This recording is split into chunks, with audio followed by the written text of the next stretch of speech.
It is time to get into the election. So first I want to talk about, I got what I wanted out of my vote. I pissed off a bunch of leftists because apparently I'm a traitor to my race because I don't want permanent lockdowns and oppressive socialism. Because, I voted for Trump mainly to piss off leftists. I actually predicted Harris would win. And so far as the case, we'll see how everything turns out in court, and I'll get into some of the stories. I predicted Harris would win, but I really wanted to get my money's worth as a vote. And I pissed off crazy leftists like Jamel Hill, who called every black person who voted for Biden racist. And Van Jones was crying because the segregationist who didn't want his kids to go to school jungle. I forgot what the quote was, but something about jungle.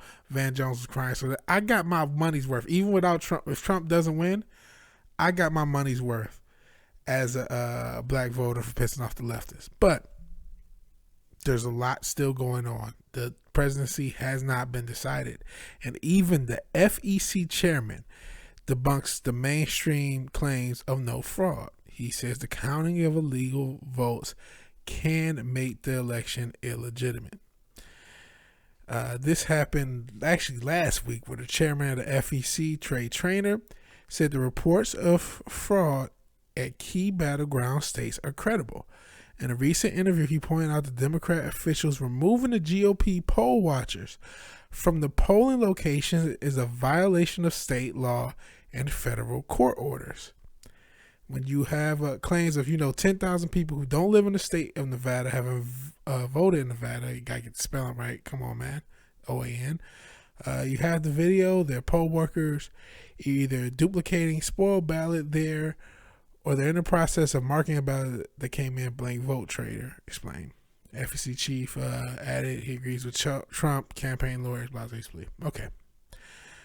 So this is what OAN, who couldn't even spell, I love. Well, I don't know if I love. I listen to all news sources. But of course, Daily Beast, more mainstream platform, he's on the Trump Kool-Aid. He's the nation's top election official has overdosed on the Trump Kool-Aid. Why is he overdosed on the Trump Kool-Aid? Because in the greatest city of God Green, I've received me with the Pistons. Hey, I'm going to talk about my team. A little happy about them later. But the city of Coleman Young doing pictures with Maserati Rick, may he rest in peace. They both rest in peace. City of Kwame Kilpatrick. In my city, they did not allow GOP observers to watch the votes counted. And they did the same thing in Philadelphia. That is not an opinion. That is not a QAnon conspiracy theory. That is a fact. That is a statement of what happened. That in and of itself is something to logically raise suspicion.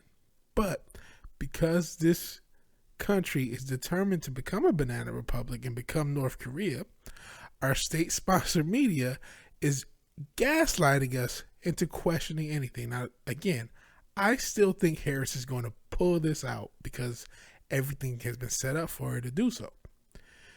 But we have a right, because this is, supposed to be, it's a republic, but we're supposed to vote on our representatives, and our vote is supposed to count and matter towards our electors. And we'll see how everything goes. But we have the right to question things. I saw on Crowder, and I didn't have time. I should have checked it. I meant to. But he had claimed 170,000 votes in Wayne County, the county I was born in, is Detroit. But 170,000 votes that belong to unregistered voters counted. So we have to talk about that. Should have did these in a different order, because the Republicans in Wayne County, and sometimes I can call them Republicans, but I'll call them Republicans for this, they rescinded their votes, if this matters, because I've heard some people say that their vote already counts, and they rescinded it, and I'll actually show you why, the specifics. But they rescinded certifying results. In affidavits, the GOP canvass board members claim they were bullied and say there are too many irregularities in Detroit's vote to accepting results. And let's actually see the bullying. Let's see what they were talking about. And this is really happening. And there's a video out that's kind of expanding this. There's a huge balkanization. There's a huge race thing. I started this channel to initially stop a race war. It's too late. Stop a race war, stop a civil war, stop a world war. At least we can de-escalate from those, at least try. But this is what happened. This is what someone, basically someone got doxxed. They doxed someone's children and threatened them informally. A Democratic Michigan State Representative-elect doxed the chairwoman of Wayne County Board of Canvasser on a public Zoom meeting on Tuesday, revealing where her children attend school and claiming she was enabling racism by refusing to certify the Wayne County election. There's another thing that's going on. They've successfully associated racism with conservatism, but here we go. You, Miss Monica Palmer from Grosse Pointe Woods, which has a history of racism, that is true, Grosse Pointe Woods does, are deciding to enable and continue to perpetuate the racist history of this country by wanting a fair election, of course. And I want you to think about what that means for your kids. A name dropped to school talking about the impact the decision will have on their black classmates. So basically, on a Zoom call,